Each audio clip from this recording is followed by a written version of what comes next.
First thing on my list tonight, airport security. Tired of this shit. There's too much of it. There's too much security at the airport. I'm tired of some guy with a double-digit IQ and a triple-digit income rooting around inside of my bag for no reason and never finding anything. Haven't found anything yet. Haven't found one bomb in one bag. And don't tell me, well, the terrorists know their bags are going to be searched, so now they're leaving their bombs at home. There are no bombs. The whole thing is fucking pointless. And it's completely without logic. There's no logic at all. They'll take away a gun, but let you keep a knife. Well, what the fuck is that?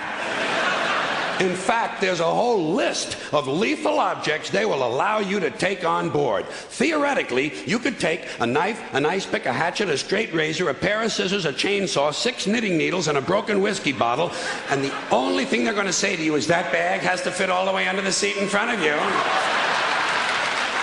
And if you didn't take a weapon on board, relax. After you've been flying for about an hour, they're going to bring you a knife and fork. They actually give you a fucking knife. It's only a table knife, but you could kill a pilot with a table knife. Might take you a couple of minutes, you know. Especially if he's hefty, huh? Yeah, but you could get the job done if you really wanted to kill the prick. Shit, there's a lot of things you could use to kill a guy with. You could probably beat a guy to death with the Sunday New York Times, couldn't you? Or suppose you just had really big hands. Couldn't you strangle a flight attendant? Shit, you could probably strangle 2 of them, one with each hand. You know, if you were lucky enough to catch him in that little kitchen area before they give out the fucking peanuts, you know? But you could get the job done if you really cared enough. So why is it they allow a man with big, powerful hands to get on board an airplane? I'll tell you why. They know he's not a security risk because he's already answered the 3 big questions. Question number 1, did you pack your bags yourself? No. Carrot Top packed my bags. He and Martha Stewart and Florence Henderson came over to the house last night, fixed me a lovely lobster Newburg, gave me a full body massage with sacred oils from India, performed a 4-way around the world, and then they packed my bags. Next question.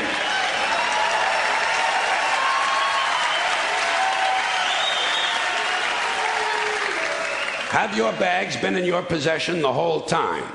No. Usually the night before I travel, just as the moon is rising, I place my suitcases out on the street corner and leave them there unattended for several hours. Just for good luck. Next question. Has any unknown person asked you to take anything on board? Well, what exactly is an unknown person? Surely everyone is known to someone. In fact, just this morning, Kareem and Youssef Ali Ben Gaba seemed to know each other quite well. They kept joking about which one of my suitcases was the heaviest. And that's another thing they don't like at the airport, jokes. You know? Yeah, you can't joke about a bomb. Well, why is it just jokes? What about a riddle?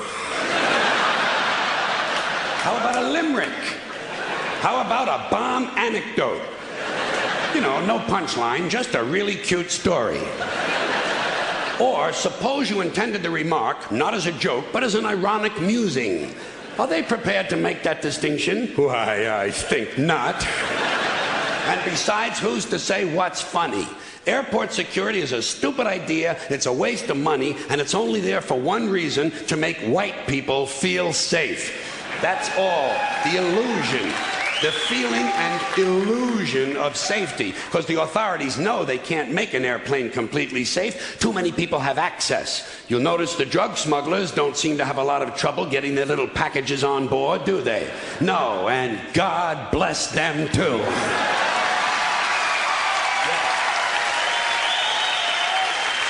Oh.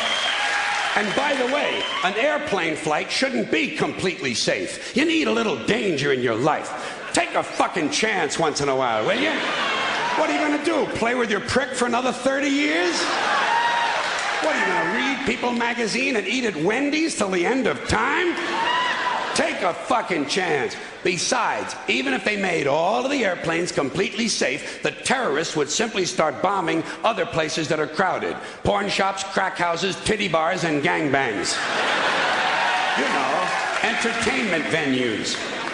The odds of you being killed by a terrorist are practically zero. So I say relax and enjoy the show. You have to be a realist. You have to be realistic about terrorism. Certain groups of people, certain groups, Muslim fundamentalists, Christian fundamentalists, Jewish fundamentalists, and just plain guys from Montana are going to continue to make life in this country very interesting for a long, long time. That's the reality. Angry men in combat fatigues talking to God on a two-way radio and muttering incoherent slogans about freedom are eventually going to provide us with a great deal of entertainment, especially after your stupid fucking economy collapses all around you and the terrorists come out of the woodwork and you'll have anthrax in your water supply and sarin gas in your air conditioners. There'll be chemical and biological suitcase bombs in every city, and I say enjoy it. Relax. Enjoy the show. Take a fucking chance. Put a little fun in your life. To me, terrorism is exciting. It's exciting. I think the very idea that you can set off a bomb in a marketplace and kill several hundred people is exciting and stimulating, and I see it as a form of entertainment. Entertainment, that's all it is. Yeah. But I also know that most Americans are soft and frightened and unimaginative, and they don't realize there's such a thing as dangerous fun. And they certainly don't recognize a good show when they see one. I have always been willing to put myself at great personal risk for the sake of entertainment. And I've always been willing to put you at great personal risk for the same reason. As far as I'm concerned, all of this airport security, all the searches, the screenings, the cameras, the questions, it's just one more way of reducing your liberty and reminding you that they can fuck with you anytime they want. As long as you put up with it.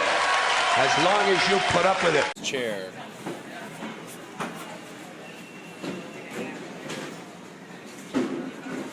Your set, sir. Okay, thank you.